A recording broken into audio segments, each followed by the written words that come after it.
"You're not part of this family," my stepson said. 3 weeks later, he opened the envelope I had left behind. "You're not family, Luke. You never were." Those words, screamed at me by my own stepson in my own home, while my wife just watched, they cut deeper than any knife. Can you imagine that kind of betrayal? But what if that wasn't even the worst part? What if everything they thought they knew about their comfortable lives was about to shatter, all thanks to a single, unopened envelope I left on the kitchen table? Let me tell you something. I've been a commercial electrician for 22 years. I built my own contracting company from the ground up. Hospitals, schools, office buildings. I'm the guy who wires them. It's not flashy, but I'm damn good at it, and it pays well. That matters. Trust me. 6 years ago, I married Diane. I was 39. She was 37. She had a 16-year-old son, Tyler, whose biological father vanished when Tyler was 4. No child support, no cards, nothing. Just gone. I knew Tyler wouldn't call me dad, and I didn't need him to. My plan was simple. Be a decent, steady man in his life. For a couple of years, things were fine. Not warm, not hostile. Tyler tolerated me. He'd eat dinner with us, nod along, occasionally ask for a ride. I took what I could get. Then came college.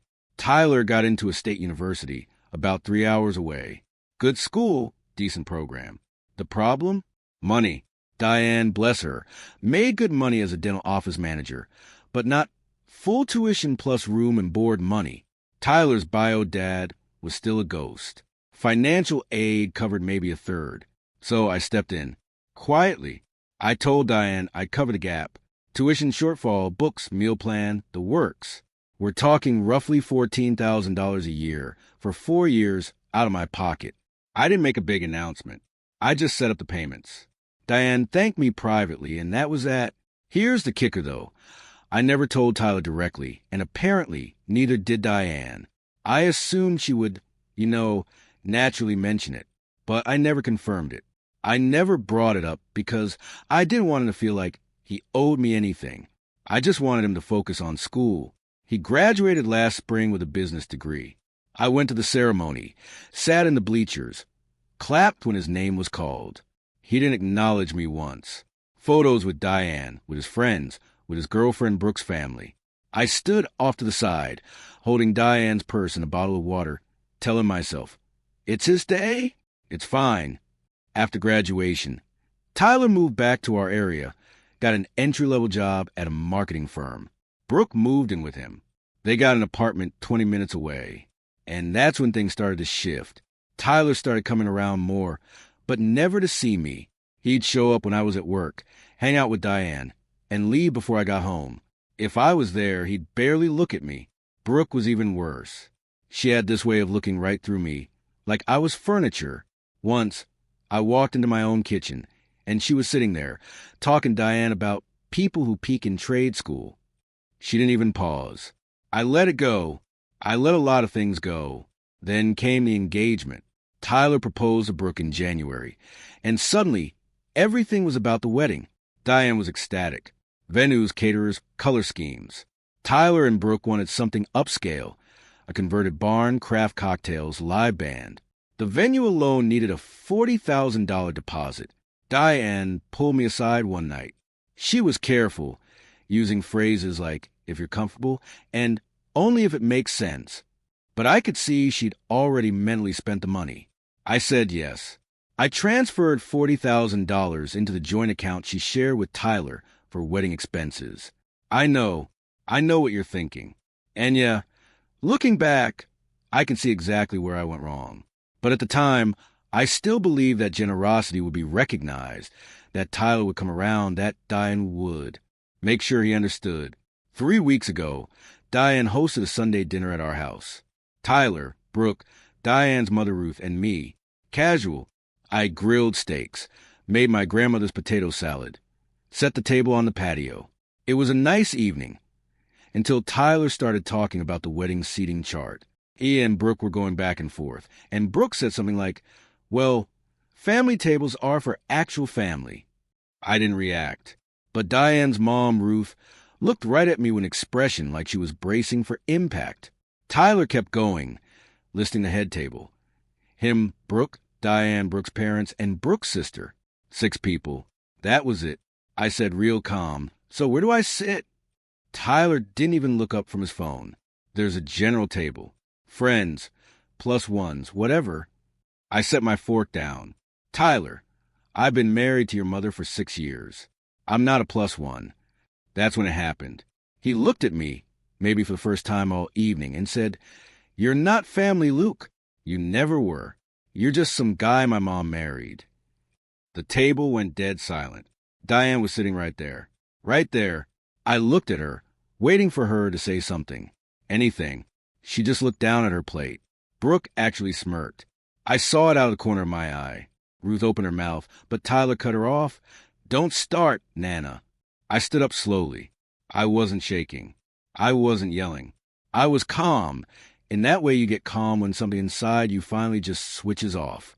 I said, "Got it," and walked toward the back door.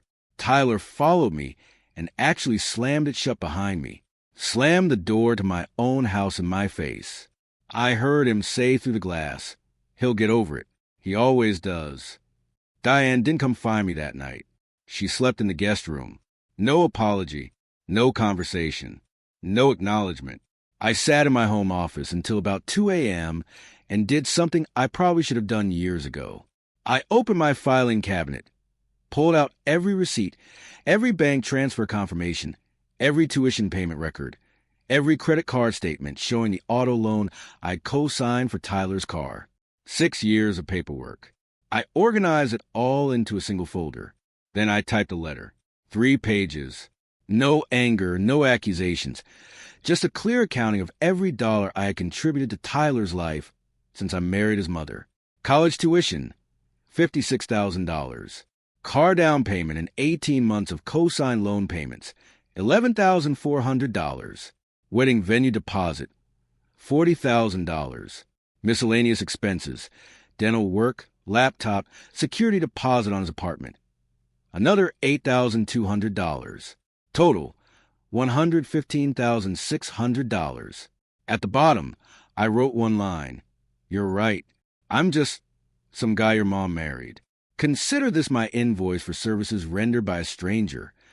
I put the letter and every supporting document into a manila envelope, sealed it, and wrote Tyler's name on the front. Monday morning, before Diane woke up, I set the envelope on the kitchen table, grabbed my work bag, and left. That was 3 weeks ago. They haven't opened it yet. But I know the exact moment they will, because Nana Ruth just called me 20 minutes ago and said, "Tyler's on his way to your house right now, and he's bringing the envelope." So, let me tell you what happened during those 3 weeks. Because this isn't just about money. It's about something Diane told Tyler that I was never supposed to find out. After I left that envelope on the kitchen table, I drove to my first job site and sat in the parking lot for 15 minutes before going in. I wasn't angry. That's the weird part. I just felt clear, like somebody finally cleaned a windshield I'd been squinting through for 6 years. Diane texted me around noon. "We should talk tonight." No mention of Sunday. No apology. Just a vague, passive phrasing she always used when she wanted to manage a situation without actually addressing it. I texted back, "I'll be home late." I was home at my normal time. I just didn't feel like giving her a heads up. When I walked in, the envelope was still on the table, untouched. Diane was in the living room watching something on her laptop. She looked up and said, "Tyler left that here this morning. Said he doesn't want to read anything from you right now." "Okay, Luke, can we just talk about Sunday?" she asked, patting the cushion next to her. I stayed standing. "He didn't mean it like that," she said. "He was stressed about the wedding. You know how he gets. He told me I'm not family, Diane. In my own house. Then he slammed my door in my face. And you sat there." I froze, she said. I didn't know what to say. "You didn't need to know the perfect thing to say." I shot back. "You just needed to say something." She did that thing she always did, a slow exhale through her nose, like she was the one being patient with me. "I'll talk to him. I'll make it right." "Don't do it for me," I said.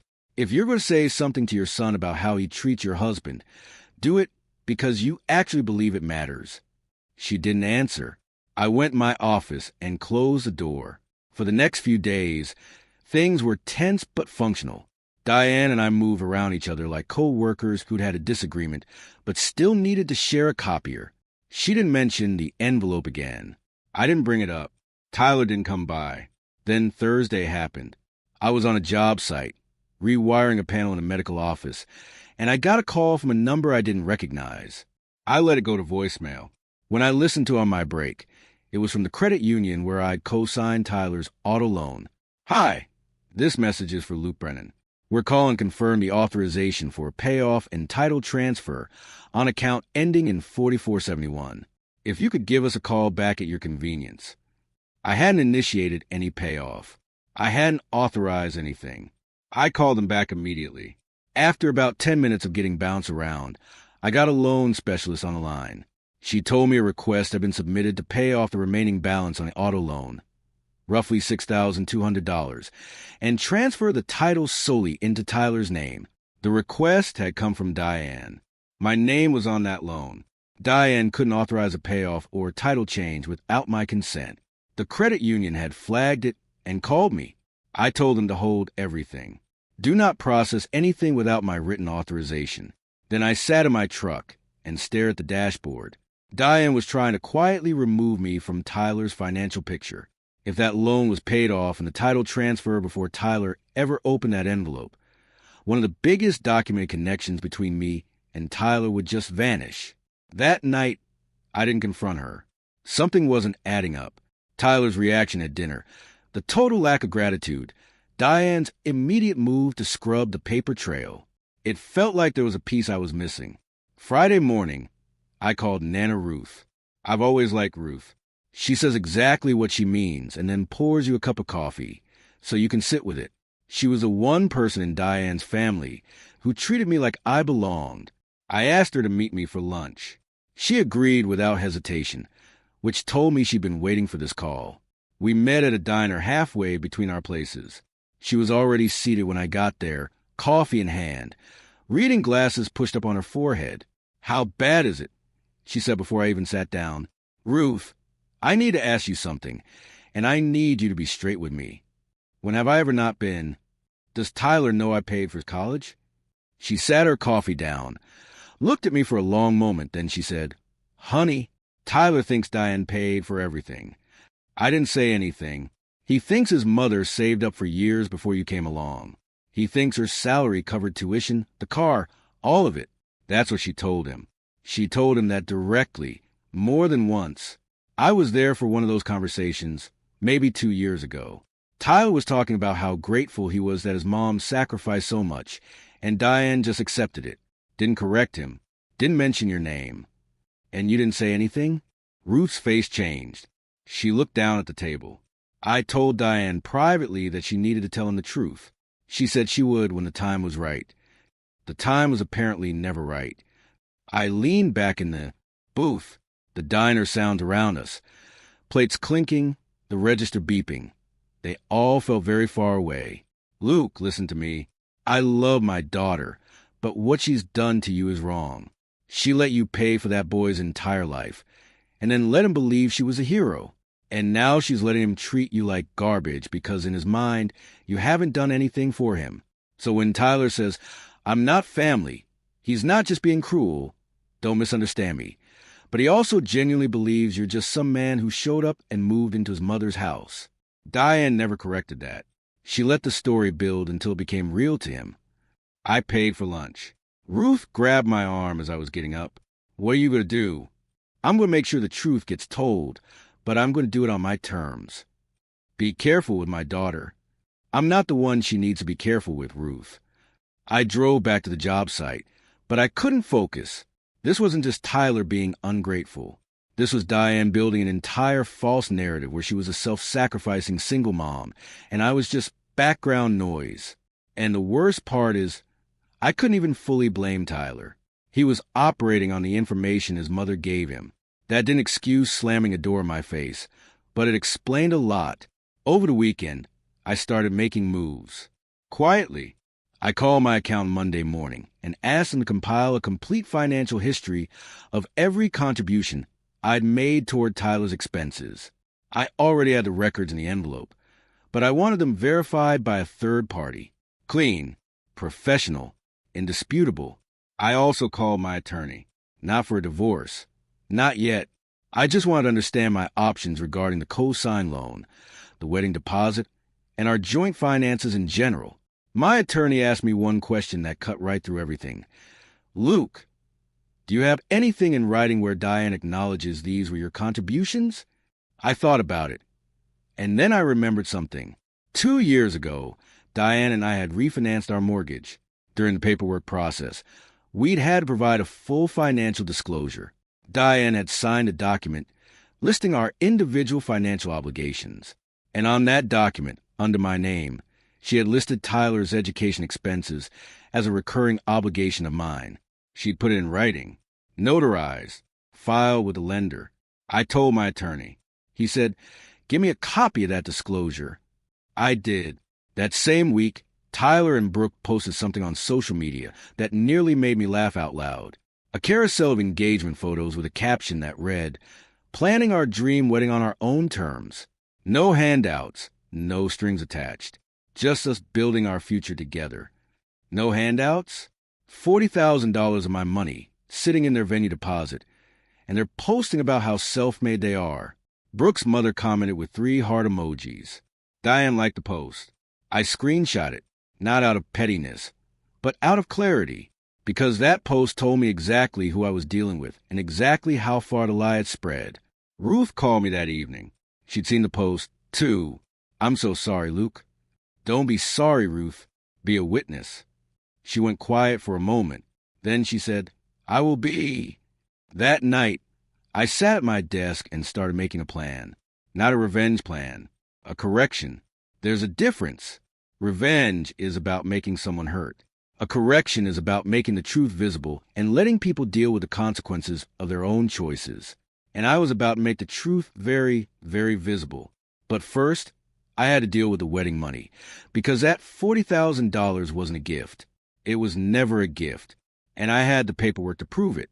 Let me back up and explain the $40,000, because I know that's what everyone's going to ask about.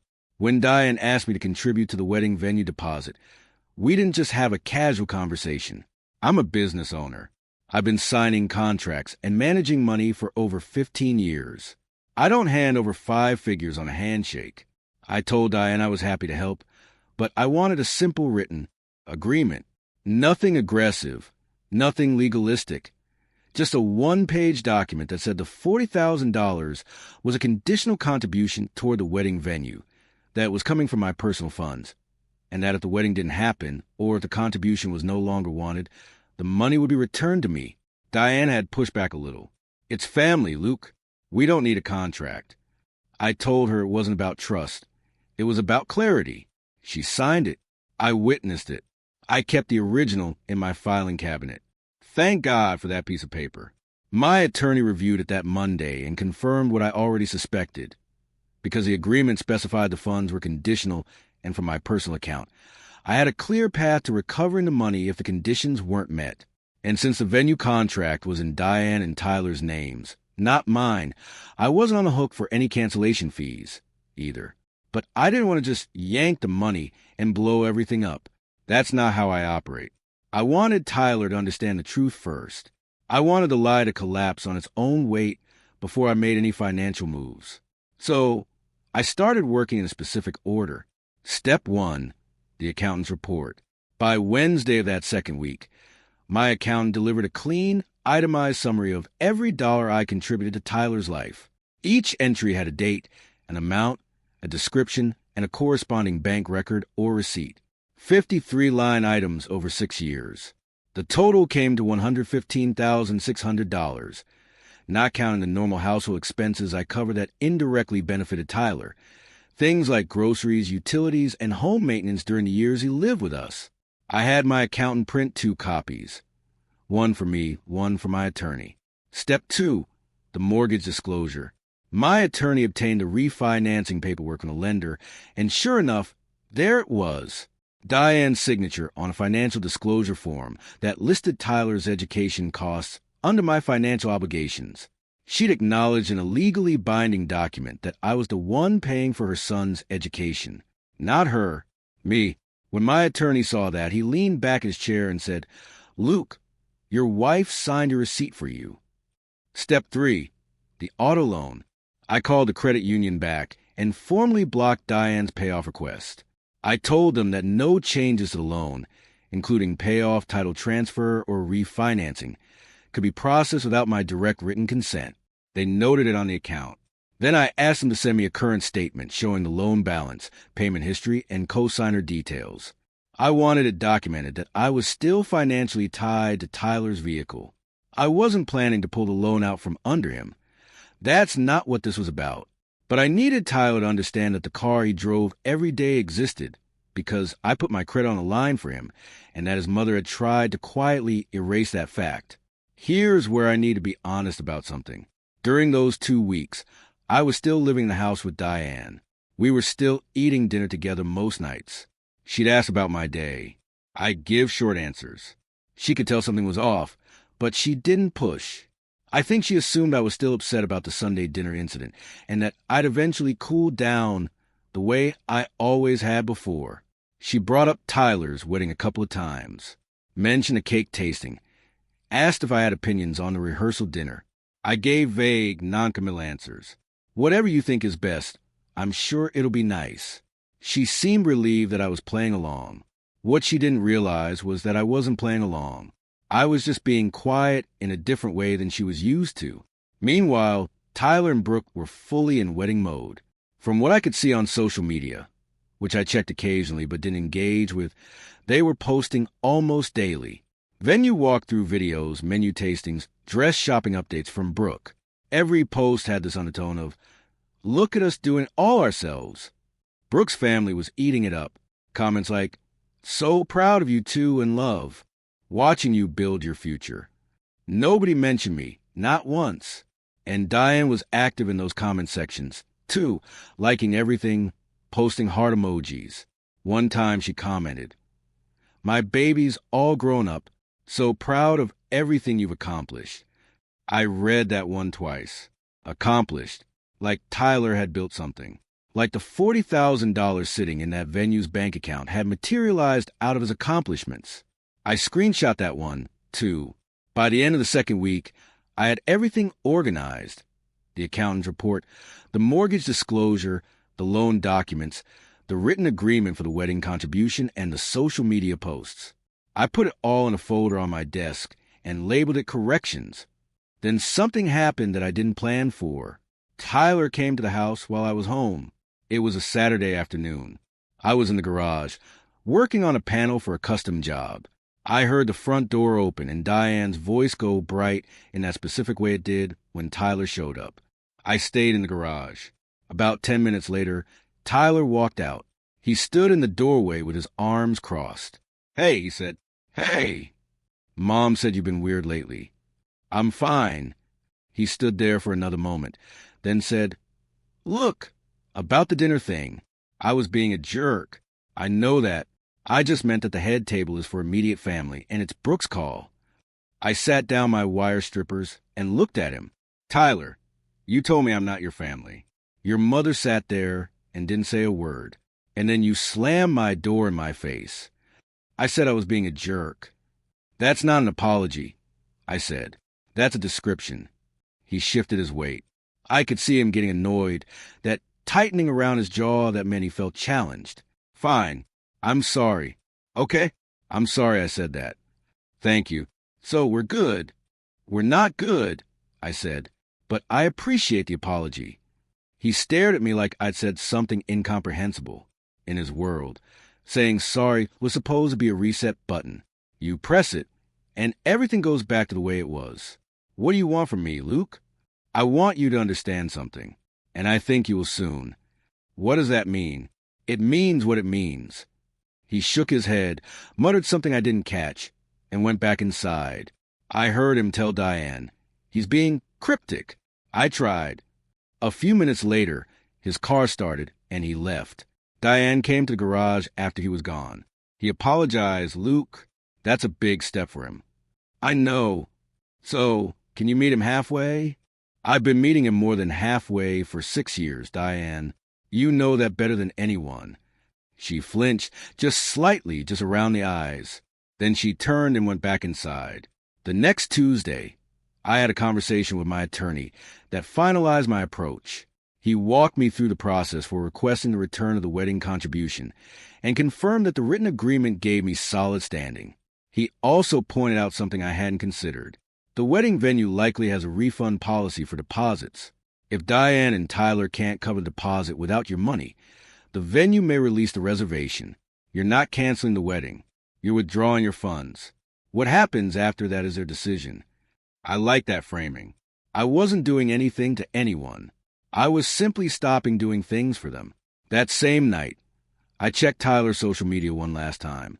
His most recent post was a photo of him and Brooke at the venue, standing under a floral arch in the barn. The caption read, 68 days until forever. Everything we've built together. No trust fund, no safety nets, just hard work and love. 62 comments.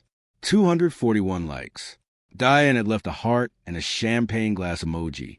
And that's when I knew the timing was right. I went to bed that night and slept better than I had in weeks. Because the truth was about to walk into a room full of lies, and I wouldn't have to say a single word. The envelope was going to say it for me, but not the one sitting on the kitchen table. That one was just the introduction. The real package was already at Tyler's apartment in his mailbox, scheduled to arrive Wednesday morning via certified mail. And this time, it required a signature. The certified letter arrived at Tyler's apartment Wednesday morning.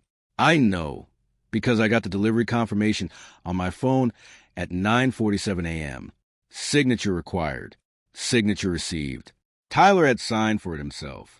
Inside the envelope was a copy of my accountant's itemized report, a copy of the mortgage disclosure with Diane's signature highlighting the section about my financial obligations toward Tyler's education, a copy of the written agreement regarding the $40,000 wedding contribution, and a cover letter from my attorney.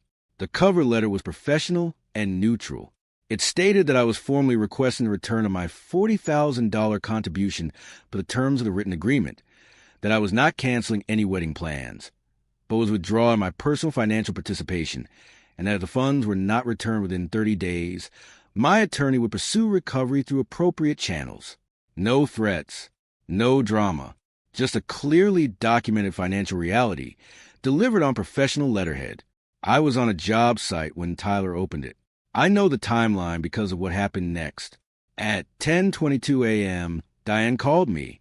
I let it ring. At 10:24 a.m., she called again. I let it ring. At 10:31 a.m., she sent a text. What did you do? Not a question mark. A period. Like it was an accusation. Not a question. At 10:45 a.m., Tyler called me. I let it ring. He didn't leave a voicemail. At 11:03 a.m., Diane texted again. Tyler is at the house. We need to talk. Come home now. I texted back. I'm working. I'll be home at 6 o'clock. At 11:38 a.m., Brooke posted an Instagram story. Just a black screen with white text. When people show you who they really are, believe them. I assumed that was about me, which I found almost funny given the circumstances. I finished my workday. I did not rush. I ate lunch at my usual time, checked on 2 other job sites, filed some invoices, and drove home at my normal speed. When I pulled into the driveway at 6:10 p.m., Tyler's car was there. Diane's car was in the garage. And there was a third car I didn't recognize, a white Audi SUV that turned out to be Brooke's mother, Sandra. Stick with me here, because this is where it gets interesting. I walked in through the front door. They were all in the living room. Tyler was sitting on a couch with the certified letter spread out on the coffee table. Diane was in the armchair by the window. Brooke was standing behind Tyler with her hand on his shoulder, and Sandra was perched on the edge of the love seat, like she was attending a board meeting. Tyler looked up when I came in. His face was red, but he wasn't yelling. Not yet. What is this? He said, pointing at the papers. It's a financial accounting. You're suing me? Nobody's suing anyone. I'm requesting the return of money I contributed to your wedding under a written agreement your mother signed. He turned to Diane. You signed something? Diane's face was doing that thing again, the frozen, conflict-avoidant mask. He asked me to sign a simple agreement when he offered to help. I didn't think it was a big deal at the time. You didn't think it was a big deal? Tyler's voice was flat. So, he gave us $40,000, and you just let me think it was from you? And there it was, right there in my living room. The lie cracking open like an egg on a counter edge.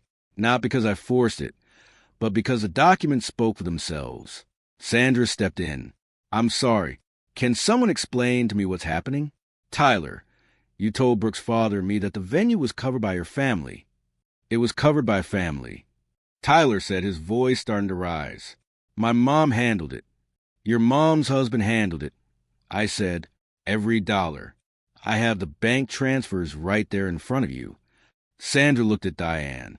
Is this true? Diane opened her mouth, closed it, then said, it was a joint family contribution. It was my personal checking account, Diane. You know that. The room went quiet for about 5 seconds. Sandra stood up, smoothed her blouse, and said, I think Brooke and I should go. Tyler, we'll talk tomorrow. She kissed Brooke on the cheek and walked out. Brooke followed her, but not before shooting me a look that was somewhere between fury and mortification. After the front door closed, it was just the three of us. Tyler was staring at the accountant's report. I could see him scanning the line items. Tuition payments, book fees, meal plans, car down payment, insurance, laptop, apartment security deposit. 6 years of his life, itemized and documented, with my name on every single transaction. This can't be right, he said quietly. Your mother listed my payments toward your education on a notarized financial disclosure when we refinanced the house. Page 4, third line from the bottom. That's her signature confirming I was the one paying. Tyler looked at Diane. Mom. Diane started crying. Not dramatic heaving sobs. Just quiet tears running down her face while she sat perfectly still. I was going to tell you when. When were you going to tell me? I didn't want you to feel like you owed him anything. I wanted you to feel like I took care of you. So you lied. I didn't lie. I just didn't explain the details. You let me treat him like garbage for years because I thought he wasn't contributing anything to this family. You let me believe he was just here for you and didn't care about me at all. That's not what Mom, I told him he wasn't family. I said that to his face, and you sat there because you knew that if you defended him, I might start asking questions about where the money actually came from. Diane didn't answer. She just cried harder. Tyler turned to me. Did you know that she was telling me this? I found out 2 weeks ago. Ruth told me. Nana Ruth knew? She told your mother to tell you the truth. Your mother never did. Tyler put his head in his hands. He sat like that for maybe a full minute. Nobody spoke. Then he said very quietly, I'm not going to sit here and tell you I'm sorry and have it mean something right now, because I don't even know what I'm sorry for yet. I need to figure out what was real and what was her version of things. I understand, I said. Are you going to take the money back? Yes. What about the wedding? That's between you and your fiancé. I'm not canceling anything. I'm removing my contribution. What you do from there is your decision. He nodded slowly. Then he picked up the papers, put them back in the envelope, and walked out without looking at Diane. Diane sat in the armchair, crying for another 20 minutes. I didn't comfort her. I didn't yell at her. I went to the kitchen, made myself a sandwich, and ate it at the counter. Eventually, she came into the kitchen. Her eyes were swollen, and her voice was raspy. Are you leaving me? I don't know yet. Luke, I love you. I believe you think you do, Diane. But love doesn't look like what you've been doing. She winced like I'd physically struck her. I made a mistake. You made a choice. Every single day for 6 years, you chose to let your son believe I was nothing. That's not a mistake. That's a campaign. She didn't have a response for that. She went upstairs. I stayed in the kitchen. The next morning, I got a call from the wedding venue. A woman named Patricia, very professional, very careful. She said she'd received a call from Tyler asking about the status of the deposit and their refund policy. She was calling me because my name was on file as an alternate contact. Diane had apparently listed me when she filled out the original paperwork, probably without thinking about it. Patricia told me the venue's policy was a 50% refund if cancellation happened more than 60 days before the event. The wedding was 68 days away. Tyler had exactly a 1-week window. I thanked her and hung up. 20 minutes later, Ruth called me. Tyler just called me. She said, "He's a mess, Luke. He's not angry at you. He's angry at his mother." Good. That's where the anger belongs. He asked me if everything in your report was true. I told him, yes, every word. He went quiet for a long time, and then he said, "Nana, I slammed the door in his face." And I said, "Yes, you did." What did he say then? He said, "I have to fix this." And I said, "You can't fix it with words, Tyler. Words are what got everyone into this mess." I almost smiled. Ruth always knew exactly the right thing to say. That night, my phone rang at 9:15 p.m. It was Tyler. This time I picked up. Tyler's voice was different on the phone. Not the clipped, entitled tone I was used to, not the dismissive mumble. He sounded tired and young, which is a strange combination, but that's the only way I can describe it. He sounded like a 22-year-old kid who just discovered the floor he'd been standing on was made of paper. "Can we meet tomorrow?" he said. "Not at the house. Somewhere neutral." "All right. The diner on Route 9, the one Nana likes." "I know the one. I'll be there at 8 a.m. "Morning." "Morning," he said and hung up. No small talk, no preamble, just logistics. I respected that. I got to the diner at 7:50. Tyler was already there, sitting in a booth by the window. He had the accountant's report in front of him. He'd clearly been going through it, because several lines were highlighted, and there were handwritten notes in the margins. I sat down across from him. The waitress came over, and I ordered coffee. Tyler already had one. We sat in silence for a moment while she poured mine. Then Tyler said, "I called the university." I looked at him. "The financial aid office." I asked them to confirm who paid the balance after my scholarships and grants. They confirmed the payments came from a checking account that didn't match my mom's bank. I cross-referenced the routing number with your report. He paused. "It's yours." "I know it is. $56,000, Luke, over 4 years. That's more than my mom makes in a year after taxes." I didn't respond because he wasn't asking me to. I asked her about it last night. She admitted it. She said she wanted me to feel like she was the one who provided for me because she felt guilty about my dad leaving. She said she was afraid that if I knew you paid for everything, I'd feel like I owed you and it would ruin our relationship. How'd that work out? I said, just dry enough that he caught it. He almost laughed. Almost? Yeah. He turned a few pages of the report. "The car, you co-signed the loan." "I did." "She told me her credit was good enough to get me approved on her own. She told me she handled the down payment out of her savings." The down payment was $4,500 from my account.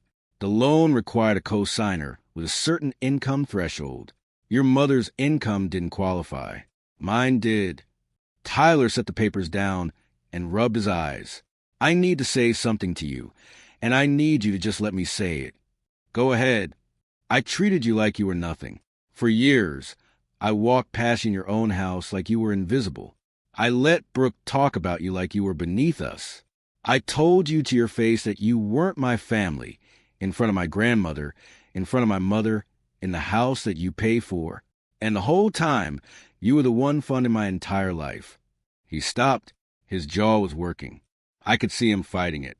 I'm not going to say I didn't know, because that's not good enough. I should have asked. A dental office manager doesn't make 6 figures. A dental office manager doesn't drop $40,000 on a wedding venue. I didn't ask because it was easier not to. It was easier to believe my mom handled everything, because that meant I didn't have to be grateful to you. He looked at me. "I'm sorry. I know you said last time that sorry is just a description, and you're right. So I'm not going to sit here and ask if we're good. We're not good. I have to earn that." I took a drink of my coffee, waited a beat, then I said, "I appreciate you saying that, Tyler. I mean it. I don't want any money back. It's not about want. I need you to understand why I'm doing it. As long as my money is funding your life without acknowledgement, I'm participating in a lie. I won't do that anymore. I get it. What are you going to do about the wedding? He exhaled hard through his nose. Brooke's parents offered to cover the venue. Her dad called me this morning. He was surprisingly decent about it. I think Sandra went home and told him the whole story, and he decided it was easier to write a check than deal with the drama. That's generous of them. I told him I'd pay him back over the next 2 years. He said fine. We sat there for another minute. Then Tyler said something that caught me off guard. The envelope on the kitchen table. The original one you left. I finally read it last night.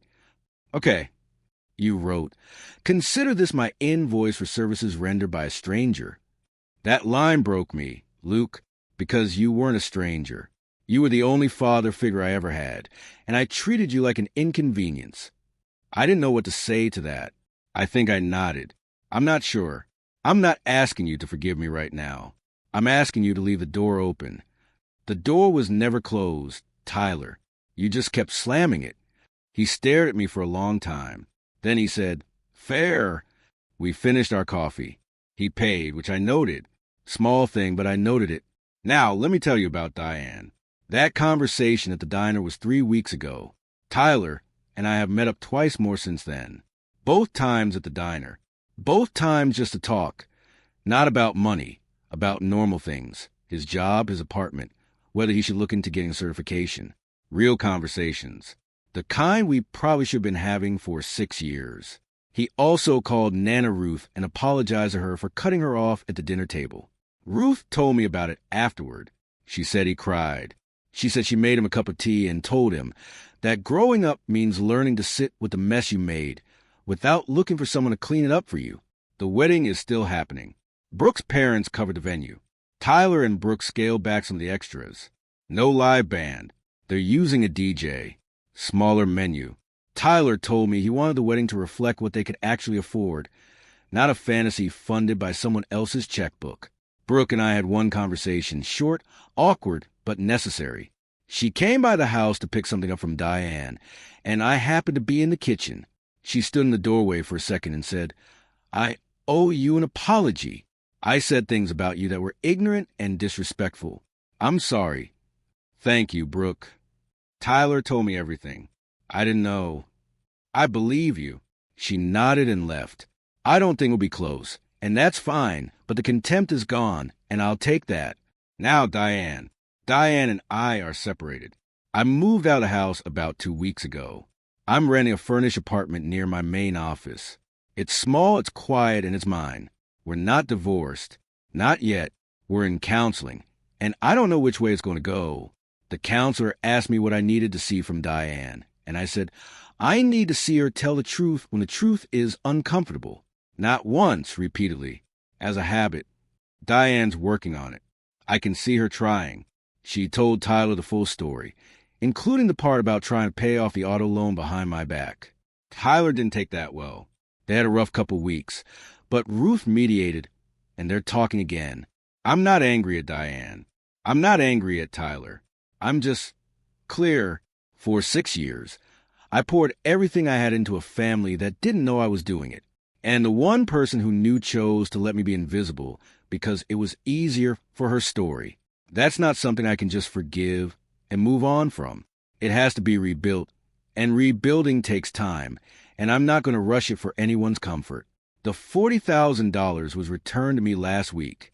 Diane transferred it back without argument. I also formally paid off Tyler's auto loan, transferred the title to his name, and removed myself as co-signer. I did that voluntarily. He found out when the title showed up in his mailbox. He texted me that night. You didn't have to do that. I replied, I know. Last Saturday, Tyler invited me to a barbecue at his apartment. Just him, Brooke, me, and one of his college friends.